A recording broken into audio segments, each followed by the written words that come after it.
हम क्या कहते हैं अल्लाह को, खुदा को? रब्बुल आलमीन, पूरे आलम का रब, सिर्फ मुसलमानों का रब नहीं।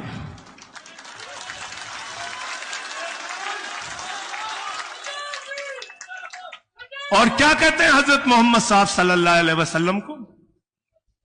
क्या कहते हैं अल्लाह के नबी को?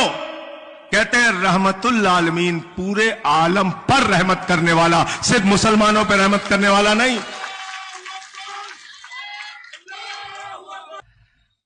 ये कानून लाने की जरूरत क्या पड़ी? सबसे पहले तो मैं ये सोचता हूं बार बार, और जब ये संशोधन बिल आया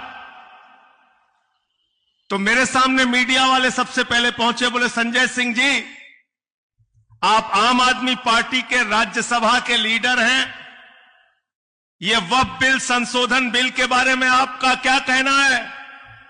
मोदी जी की सरकार वक्फ बिल संशोधन बिल लेके आ रही है, इस पे आपके क्या विचार हैं? मैंने कहा ये उसी तरीके से है कि तू कौन मैं खामखा।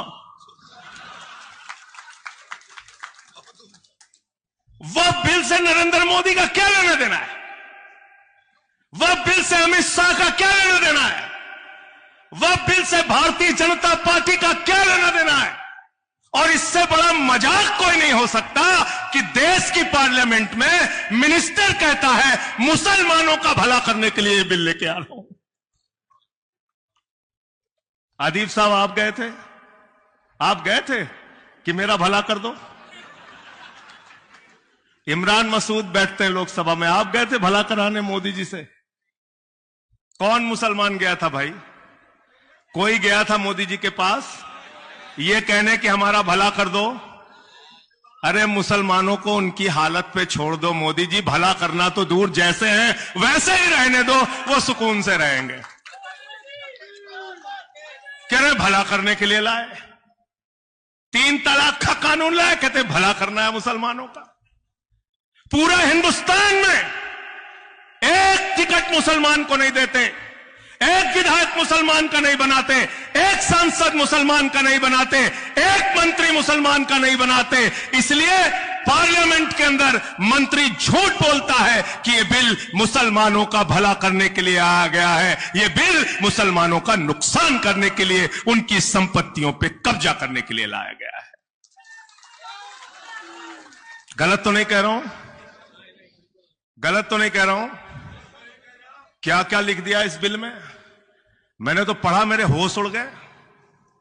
क्या क्या लिख दिया इस बिल के अंदर? हम लोग डिस्कस करते हैं, हैरान हो जाते हैं, ऐसे ऐसे सवाल पूछते हैं, उनके पास जवाब ही नहीं होता। कहते हैं साहब वक्फ बाय यूजर का मतलब है कि मुसलमानों ने जहां नमाज पढ़ ली वो जमीन उनकी हो गई। वक्फ ने जहां कह दिया ये संपत्ति उनकी है, ये संपत्ति उनकी हो गई। इतना झूठ फैलाते हैं। इसीलिए मैंने भाजपाइयों का नाम बदल के भारतीय जनता पार्टी से भारतीय झूठा पार्टी रख दिया। झूठ बोलने की मास्टरी है इनको। इतने कॉन्फिडेंस से आप सच नहीं बोल सकते जितने कॉन्फिडेंस से नरेंद्र मोदी जी झूठ बोल सकते हैं। गए एक सभा में, कहने लगे नाली के गैस से चाय बना लो। फिर दूसरी सभा में गए, कहने लगे सिकंदर जब बिहार में आया था तो बिहारियों ने मार के भगाया था, अब सिकंदर कभी बिहार गया ही नहीं बेचारा। फिर तीसरी सभा में गए, कहने लगे बाबा गोरखनाथ जी, संत कबीर जी, बाबा गुरु नानक देव जी एक साथ बैठ के मीटिंग करते थे। पता चला उनके जीवन काल में ही सैकड़ों साल का अंतर था।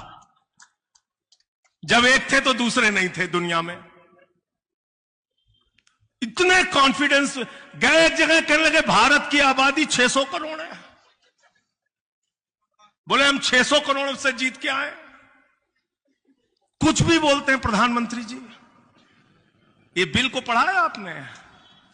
इसमें लिखा है कि अब वही मुसलमान वक्फ कर सकता है, यानी वही मुसलमान अल्लाह के नाम पे दान कर सकता है, यानी वही मुसलमान मस्जिद के लिए, कब्रिस्तान के लिए, दरगाह के लिए, मदरसे के लिए, अस्पताल के लिए, यतीम खाने के लिए दान कर सकता है जो 5 साल का प्रैक्टिसिंग मुस्लिम हो। पढ़ा कानून आपने? कानून पढ़ा है?